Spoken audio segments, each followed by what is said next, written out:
Hey yo, it's Gluke. Welcome back. Today we're talking about rumble kicks and hard groove. Let's go.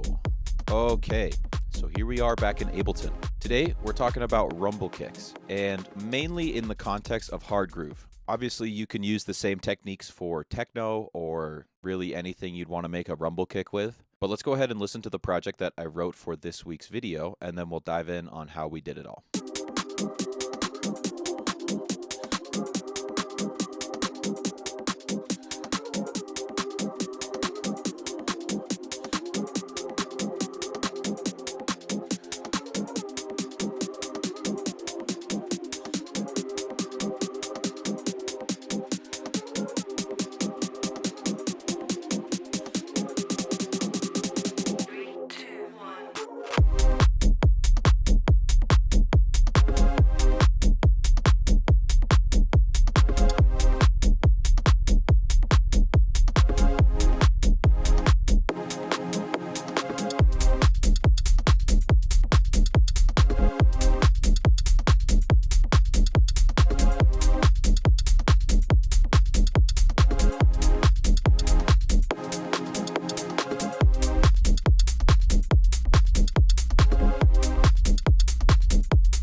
Okay, you get the idea. As always, this project file is going to be available on my Patreon, and I'll put a link in the description down below. But let's get into it. Let's go ahead and just cover everything else in the song, particularly if you're trying to make hard groove. I've found that loops are not going to really be your friend. And that's because with hard groove, everything is super minimal and super tight. And so using one-shots is really going to be the best way to lock in your drums. So here, this is what the hats sound like. Now I'm going to go back on what I just said about loops because I did actually use a loop here. I liked the way that this loop sounded. It just had this like glitchy texture because I was working with audio. And so I put it on the second and fourth beat, but that just adds a little bit of texture.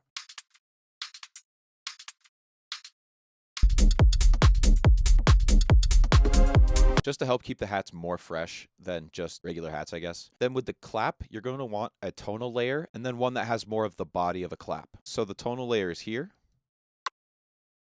And then this is our clap. Again, you just want all the drums to be super tight. Now with the percussion, the main pattern that we're going to be following is what's called a tresillo, and it's pretty much 2 dotted eighths and an eighth note, or it's the Mexican rhythm, the dum cha dum cha dum cha dum cha. We pretty much just use that rhythm to build everything out, and then we just want different instruments kind of reinforcing that same rhythm. Here's what the first section of the drop sounds like. And I'll turn on the metronome just so that we have a reference.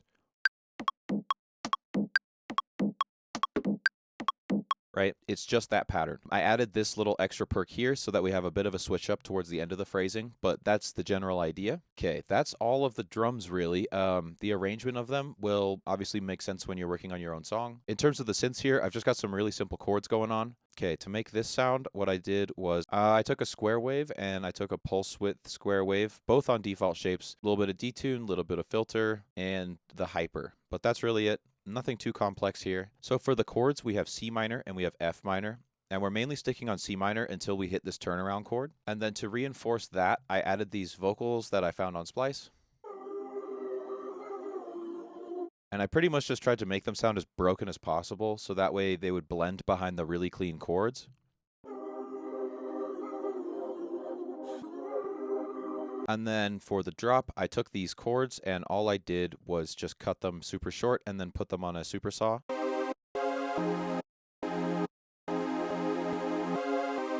But when it comes to hard groove and things with rumble kicks, this could be whatever. That's pretty much everything that's going on outside of the rumble kick. Now, to get to the real sauce. When it comes to making rumble kicks, there's pretty much 2 techniques that I know of. The first one that we heard in the very first drop here, this one. Let me turn off the drums and the... So the first way I know to make a rumble kick is what we do is we take white noise and we put it through a filter with the band pass. And then what I'm having it do is just wiggle around a little bit. So that way it kind of moves around. It doesn't just stay in one spot. It's tricky to get the tuning right on this just because it is white noise, but again, it's rumble kicks. Tuning doesn't really matter all that much. But once we get this general sound, if we go to the effects, what we're going to want to do is take this really muddy low end signal and just start distorting it like crazy. So I've got this first layer of distortion, and then it goes into an OTT, and then it goes into another layer of distortion. So I guess without these, this is what it sounds like. It's just super quiet. You can't really hear it. And then once we turn them on, you can hear it. Now, outside of the Serum, I'm running it through a medium curve saturator. Yeah, and so that's it. So then what I did is I highlighted this, I hit Command B, and that's Command B for bounce. We end up with an audio of what we just highlighted. And so this is what that looks like. So then what I'll do is I'll process it again, and this time, same thing. I added an erosion, but don't need to do that. I added a bit of OTT just at the end. But we should start to end up with something that sounds like this, where it's just really rumbly. Then what I'll do is I'll take a slice of this, and then I will loop it with the kick, and then just start to find a spot within the recording that I like the best for the rumble kick. Now, the best way to do this that I've found is that you loop it on one kick. Then you're going to want to hit Command 4. That turns off the grid. And the reason we want to do that is because we're going to scroll through this sample to find the best spot. And the way that you can do that really easily is by holding down Option, Shift, and then click and drag. And now we can just pick whatever we want. And the reason we have it looped on one kick is because this is pretty much going to be the rumble on the kick. So we just want to make sure that we find the best rumble we can. So this is what that looks like.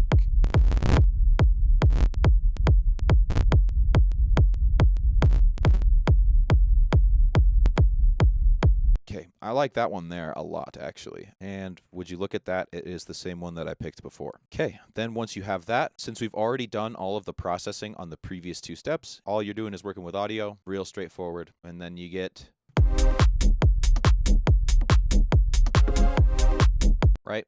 Pretty simple. One of the main reasons I like the Serum one more is because you have more control over the tone, and then later on you can do other things with the audio manipulation. With this first section, it's on every single kick, and with this second section, I doubled the length of it, and then I really stretched out one of these sections to try to just make a different tone. And now we have more of a whir, whir, instead of just a rumble kick.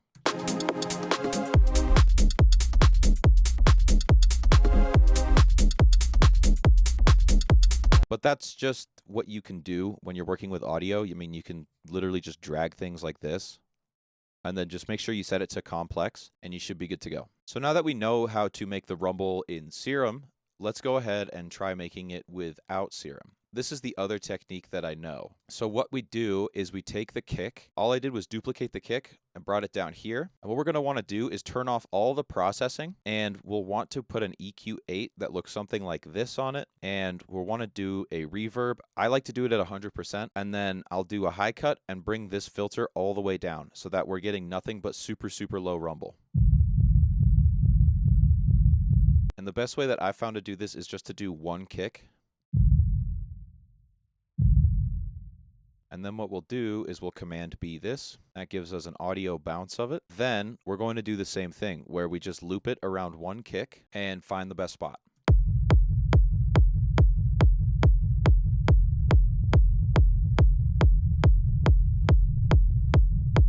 And just like magic, we now have our very own organic rumble kick. When it comes to the processing, what you're going to want to do is get the low end rumble from this section. Then on this section, add a saturator, like hard curve, something to really distort and bring out the sound. Then we'll EQ all of the high information out so that we're just left with the rumble again.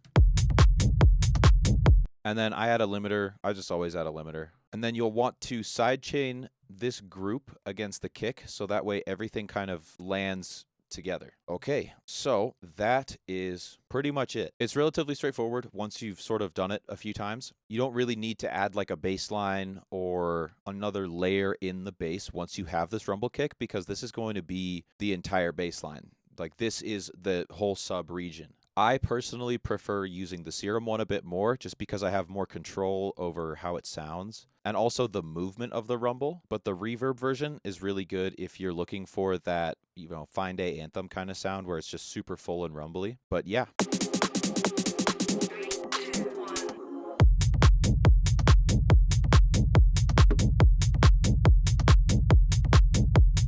So, with that being said, I hope you enjoyed this video. I hope it was super informative and motivating for you to see just how simple it can be to get the right sounds. As always, be sure to like and subscribe. This project file, as well as all the other project files I work on this channel, are on the Patreon. So go ahead and check that out, and we'll see ya in the next one.